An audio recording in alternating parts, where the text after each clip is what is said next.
balik di Baper, Bahas Entrepreneur. Masih bareng aku, Karmeta, dan juga Mas Luga. Dan kita bakal lanjut ngobrol lagi ya, Mas ya. Oke. Buat pemirsa Baper, kita mulai dengan pertanyaan pertama nih. Mas, aku dengar dulu Mas Luga ini sempat buka kafe ya, tapi udah tutup karena imbasnya pandemi. Nah, pasti saat itu keadaannya jadi nggak enak ya, Mas ya.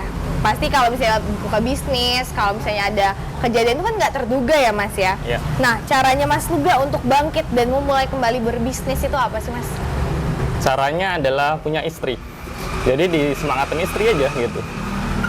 Oke, buat kalian yang lagi jatuh bisnisnya, silakan mencari pasangan supaya bisa disemangatin. Kalau jomblo nanti ya sakit-sakit sendiri. Oke, ini bisa sakit. Kasian banget ya, Mas, ngajak sakit bareng-bareng ya. Tapi nggak apa-apa, luar biasa banget jawabannya, singkat, jelas, padat. Emang support system itu sangat dibutuhkan ya, Mas ya. Penting banget. Luar biasa. Kita lanjut ke pertanyaan berikutnya.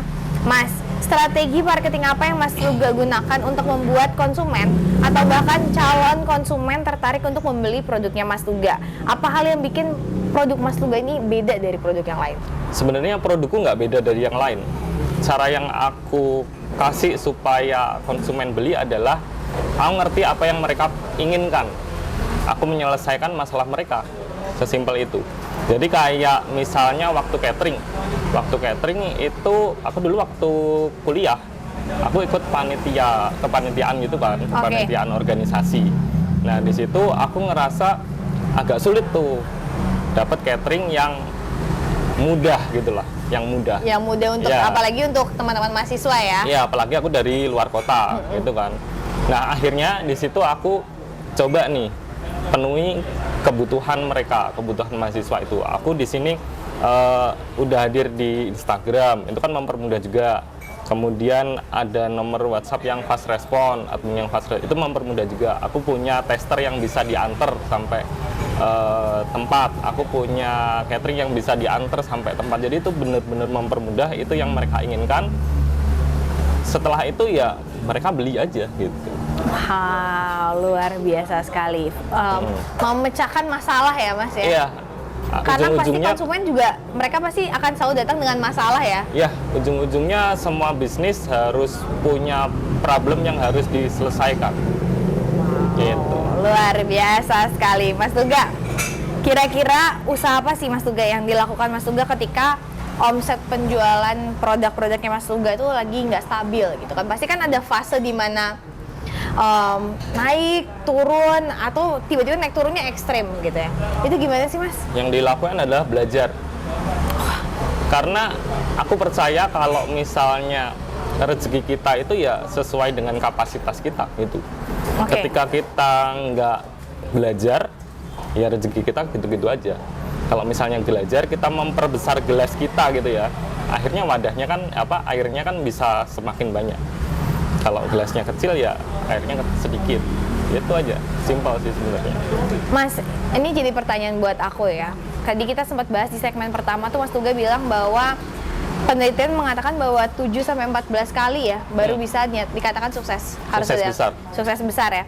Mas, dan pasti selama proses itu ada challenge yang mungkin Mas Luga hadapi gitu ya. Mungkin yang menurut Mas Luga paling ini paling ada nggak, Mas? Nggak ada. Kalau yang paling berkesan? Sebenarnya gini ya, kita tuh bisnis tuh udah ngerti gitu loh. Ini resiko dari bisnis gitu. Ini resiko dari bisnis. Jadi mau jatuh, mau mau duit banyak, itu semuanya ya resiko aja. Itu kita harus memahami itu sebagai sebuah resiko. Ketika kita memahami itu sebagai sebuah risiko ya kita pasti akan berpikir positif dong. Betul juga sih. Nah, misalnya ada bangkrut nih, kita kena bangkrut gitu kan. Aku juga pernah bangkrut kan. Bangkrut, setelah itu ya mikirnya apa nih? Mikirnya kalau mikir negatif ya udah berarti misalnya Tuhan nggak sayang sama kita atau aku kurang apa gitu kan. Tapi kalau mikirnya positif, berarti ada yang salah, kita harus perbaiki. Simpel. Luar biasa. Mindset ya? Iya. Wow, keren banget Mas Luga. Oke, seperti yang udah aku janjiin sebelumnya, aku bakal ngasih challenge seru ke Mas Luga. Mas Luga Luga di sini kita akan bermain. Aku akan men-challenge Mas Luga nih tentunya. Dan di depan aku ini, depan kita Mas, ini ada tudung saji. Dalamnya itu adalah foto-foto makanan yang kayaknya kurang ngetren, kurang banyak peminatnya, dan Mas Luga silakan berikan strategi marketing atau apapun itu pengembangan supaya makanan-makanan ini bisa jadi viral atau ngetren. Oke? Mau dimulai dari yang mana nih Mas? Ini dulu aja. Ini dulu aja, yang A ya. Always start with an A. Dan ini adalah taram, kerak telur. Kerak telur, oke. Silakan waktunya dimulai dari sekarang.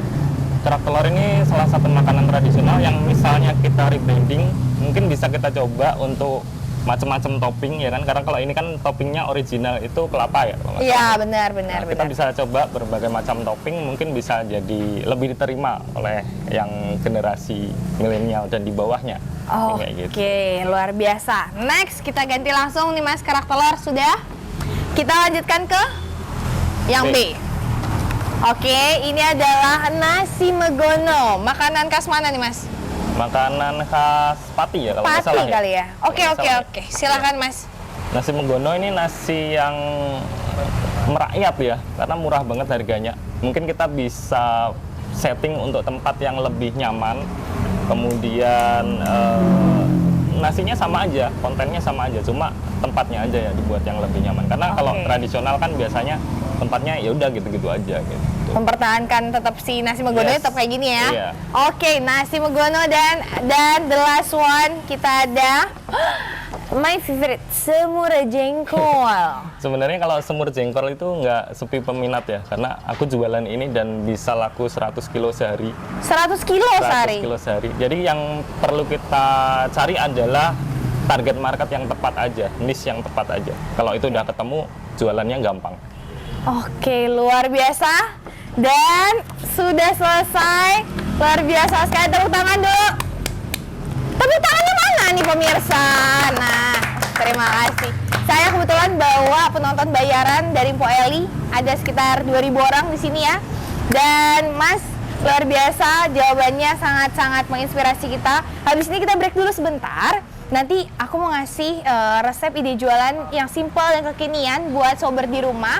Dan tetap di Baper Bahasa Entrepreneur masih bareng sama aku dan juga Mas Luga. Bye!